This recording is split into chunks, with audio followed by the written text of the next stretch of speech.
Hi! Welcome back to my channel! Today's video is going to be all about my most anticipated releases of 2024. As a quick disclaimer, there are a few titles that I am anticipating that are a part of St. Martin's Press.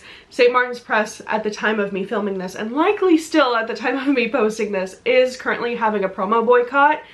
Due to that, the titles that I am anticipating that are part of St. Martin's Press will not be mentioned in this video. If you are curious as to which titles those end up being that I am anticipating, I am going to make a Goodreads list of all of these titles, and then once the promo boycott is over or has reached a resolution, I will add those titles to that list so you can like check back in on it or follow the list.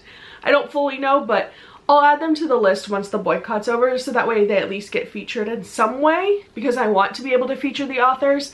I just also don't want to interfere with the boycott. So there's that quick little disclaimer. In addition to that, I will also link the Readers for Accountability account on Instagram in the caption, so you can look more into the boycott as well. With that quick little disclaimer out of the way, let's get into the books that I am going to talk to you about today. So we're going to do these in chronological order. I've moved to the side so I can put them all up here so you can see them. We're going to start on January 23rd with The Breakup Tour by Emily Wibberley and Austin Siegemund-Broka. Their names are so hard to pronounce sometimes, and I try and do it quick so I sound intelligent. So upon first looking at this, you might be thinking, Shelby, don't you hate books about famous people? And to that I say, yes.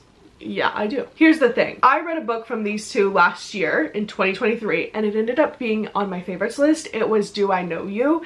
And it was a second chance romance, and I think this one's a second chance romance too, so I'm holding out hope despite there being a famous person. This follows Riley, who is a singer-songwriter that gains popularity after one of her breakup songs ends up like going viral. And Riley's ex-husband is like, hey, this song is about me, in the way that every man thinks everything is about them ever. Because of that, Riley ends up calling her true inspiration for the song, who is her college boyfriend Max. Max actually ends up joining Riley on tour and kind of publicizes himself as the songwriting muse. And that stems into them rekindling their long-lost romance. So like I said, even though it features a famous main character who is going on tour, no less, I'm still looking forward to this one because I think we might have some potential with a second chance romance here. This one will come as no surprise to you. We all know it. Most people are anticipating January 30th, Sarah J. Maas, the new book in the Crescent City series. This one's called A House of Flame and Shadow. It's the third book. I think this is actually a trilogy, so this might bring it to a close. However, I still haven't read the first two. I don't know if I'll actually get to this year, but I'm gonna try. Because my goal is to actually like read the entire Sarah J. Maas publishing catalog this year. So we'll see if I can get to this one. Moving on to February, Ali Hazelwood's new book called Bride comes out on February 6th. This follows Misery, our main character, who is a vampire, but she's been living in the human lands. She goes back to like the vampire land or whatever to uphold a alliance that existed forever, and she goes back to like do some things with the alliance. Then we end up with a marriage of convenience type relationship. Now, I never, and I mean never, do paranormal romance. It's not my thing. It's really not my vibe. The extent of paranormal romance that I can get into is like Twilight. There's been a few like books here and there that will have a fantasy. I mean, like, we're all talking like, you know, A Court of Thorns and Roses. Hello, they're fairies. Like, come on, they're bats and fairies and crap. But like, I just typically, like this cover, I never ever would go along with it. However, I'm really curious, and given the nature of Ali Hazelwood's writing, I've been very 50-50 on it for a while. I've really liked some of her books and then like DNF'd others. And so because of that, I'm kind of curious to see like what something totally different from what she typically would write does. And this, I mean, this can't be like, oh my god, I was gonna say it can't be fanfiction, but I think it might be Twilight fanfiction. I guess we'll find out. On February 13th, right before Valentine's Day, Olivia Dade is releasing a new book called At First Sight. I have delved into Olivia Dade through the fanfiction series that she wrote. Honestly, they've all kind of been very average for me. I think some of Olivia Dade's writing really works for me and some of it doesn't. She always describes her plus size or fat main characters as round, and I fully can't get behind that because I picture like Violet Beauregard in Charlie and the Chocolate Factory, like just a giant blueberry is how I picture the main characters. But on top of like some of those aspects of her writing, I also just don't like a fan fiction plotline or like a fandom plotline in general. So you might be thinking to yourself, Shelby, why would you even try? Okay, I'm curious, okay? I'm interested to see what Olivia Day does with something that maybe isn't fandom related. On April 2nd, Just for the Summer by Abby Jimenez is coming out. Abby Jimenez was an author that I hadn't heard of until Part of Your World was given to me as an ARC. I loved Part of Your World. I think I gave it like 4.5, 5 stars. It ended up being on my favorites for that year. And ever since then, I followed her new releases and have enjoyed them.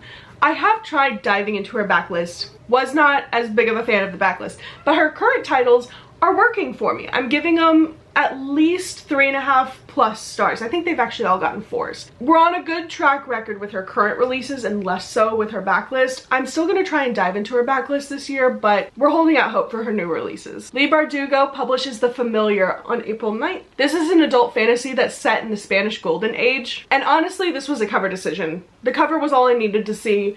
It was added to my TBR at that moment. I am so intrigued. I did not like Leigh Bardugo's foray into adult books with Ninth House. I am considering retrying it because I feel as though I did not give Ninth House its best shot when I read it originally. But maybe The Familiar will either be like really good or really bad for me, and that will lead me towards rereading Ninth House or not. This Is Me Trying by Raquel Marie comes out on April 16th. This is a book that I've had on my radar since the title was announced because, duh, Taylor Swift, hello. I loved Rocky's debut, Ophelia After All. It was a story that like I was obsessed with, immediately became one of my favorites, if not my favorite for the year. And it's actually one of, if not the only book that currently sits faced out on my shelves right now. So we're giving credit where credit is due. I have not read You Don't Have a Shot by Rocky yet, but I am definitely going to try this year. And also, This Is Me Trying. Oh my god, that was not intended to be a pun or like a joke, but it kind of worked out that way. This Is Me Trying sounds like the perfect hard-hitting novel for me. It follows our group of friends, Bryce, Santiago, and Beatrice, and their friendship crumbled about 3 years ago, and then they find their way back to one another. But then Bryce has passed away. It says Bryce is gone in the synopsis, but like, I'm assuming Bryce has passed away. And then Beatrice is known as the dead boy's girlfriend, hence why I would believe that, yeah. And Santiago had moved away and now he's back. Y'all know I love a good story about grief and loss, as well as complicated like friendships and relationships. Hence me being obsessed with History Is All You Left Me by Adam Silvera as one of my favorite books of all time. So I'm excited to see where this one takes me. You know her, you love her. Next up, Emily Henry's Funny Story. This comes out on April 23rd. This follows Daphne, who recently separated from her fiance Peter because she realized, or Peter realized, he was actually in love with his childhood best friend Petra. So Daphne and Peter were together. Peter's actually like, oh well, JK, I love Petra. Then Daphne actually ends up wanting to be roommates or ending up in a roommate situation with Petra's ex named Miles. So Daphne and Peter were together. Petra and Miles were together. Then they flip-flop partners, basically. Obviously, this is going to be a complicated entanglement, but we're inevitably going to end up in some sort of romantic relationship. It's Emily Henry. I love how her books kind of toe the line between romance and just like a general fiction, because they do have a really heavy, good romance plotline, but also there's always another theme added into it, like family issues or friendships or self-worth or value, like work. There's always something else that really takes Emily Henry's romance books and just sets them apart in terms of the romance category for me. Not to mention I'm obsessed with her writing, so immediate add to TBR. I actually have the arc for this one. I haven't read it yet. I need to read it like now. It might be, ooh, this might be something I read in February for Valentine's Day. Stay tuned. Next up is Truly Madly Deeply by Alexandria Belfour. This follows Truly, who is a romance author, but not so surprisingly in terms of like romance writers writing about romance. Her personal love life and relationships are not as picture perfect as the one she writes in her book. She goes on a podcast and immediately ends up attracted to the host. But then, unsurprisingly, she gets the ick. He tracks her down afterwards, and I assume a romance will spark from there. Hopefully with a better second first impression type situation. I believe Sonia, my friend, is currently reading this, and they sent me a screenshot of some of the dialogue in this, and it made me physically recoil with cringe, but I had already put this on the list at that point. We're gonna hope for the best. The Paradise Problem by Christina Lauren comes out on May 14th. And I'm secretly hoping this gets me back on my Christina Lauren hype train. I haven't read many of their books lately, and I'm not really sure why. None of them have hit the same way the Unhoneymooners did for me. When I read the Unhoneymooners, I immediately went into like all their contemporary backlist titles and was reading all of them. And I feel like I keep trying to do their new releases, like the Soulmate Equation or whatever that one was, and it just didn't work for me in the same way that the Unhoneymooners did, so I'm really giving them another shot this year. This one promises fake dating between two exes, and they are polar opposites. But they do this whole fake dating thing in order to receive an inheritance. Similar to the Terms and Conditions, I believe, book in the Fine Print series that I really loved. This kind of has the same vibe, so I'm gonna give it a shot. I'm so behind on Ruth Ware's new releases, but we're still gonna include One Perfect Couple on here, and this one comes out on my birthday, May 21st, so maybe the stars have cosmically aligned for this one to be a hit for me. In the same vein as the Christina Lauren that I just mentioned, none of the Ruth Ware books that I've read after reading The Turn of the Key have hit the same way for me. Ruth Ware really did something for me with The Turn of the Key, and just I need to have another Ruth Ware success. One Perfect Couple follows 5 couples, and they're swept up onto an island for a like reality TV type show, but then a storm rolls in and these couples actually end up stranded on the island. Then things start to go wrong, and in the mystery thriller way, people start fighting for their lives. Sounds promising! It also reminds me a little bit of, there's a book that I want to read that sounds similar. Oh, Daisy Darker by Alice Feeney. It has that same vibe, so hopefully they're both good. Inspired by Whitney, the next book on my list is The Ride of Her Life by Jennifer Dugan. Now, I've never read a Jennifer Dugan book, and I don't think. Maybe I have. I don't know.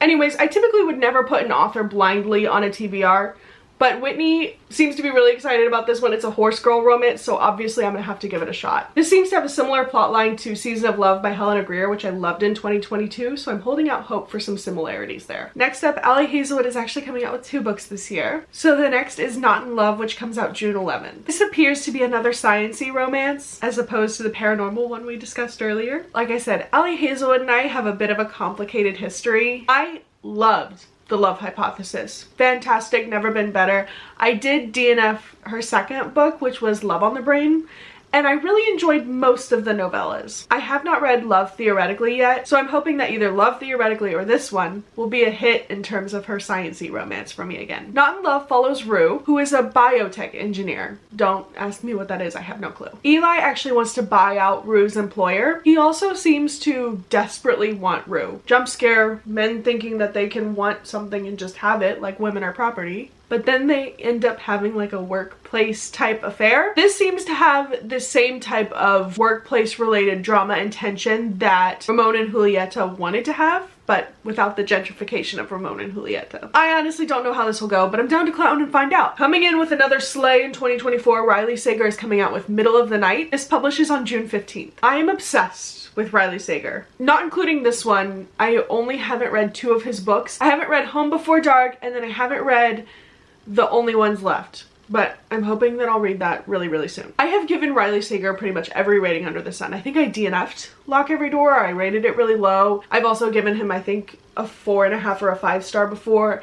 His books are all so different that like I'm really interested to see how some of his newer ones go, and like every year he's trying to do something different, which I appreciate. Because his books vary so much on what they're about, I really don't like knowing anything going into them. I think all I need to be convinced to read a Riley Sager is the Riley Sager name. His stories can take so many different routes that I've really enjoyed kind of going into them blind because of that. So I'm not going to tell you what Middle of the Night is about because I don't know and I don't want to know. I am obsessed with the cover though. And I can't believe I'm putting another Christina Lauren on this list, but Tangled Up in You comes out June 25th. This is another one of those adult romance Disney retellings, none of which I've read, but I will. I actually just borrowed them all from the library in hopes that I can read them before I get to this one. Honestly, I hope I don't have to read them in order because each book is written by a different author and follows a different Disney story in the same vein of the Twisted Tale retellings, I think.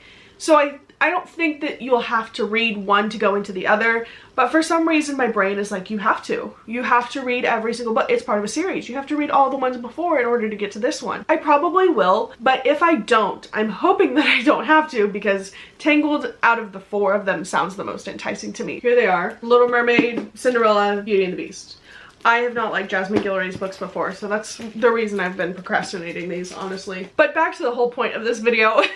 The Tangled one sounds delightful. So I'm really looking forward to this one. So that concludes all the anticipated releases I have for the first half of this year. Typically titles only have like synopses, covers, dates, whatever for the first half of the year. So I'll probably see you around May or June to do the last half of the year, if I remember, and if I'm not super slumped out with reading and booktube by then. Thanks for hanging out. I hope you all enjoyed this video. Let me know your most anticipated reads for 2024. Like I said, these will all be on a Goodreads shelf in the description, and the St. Martin's Press will come later once the boycott is resolved, if it ever is resolved.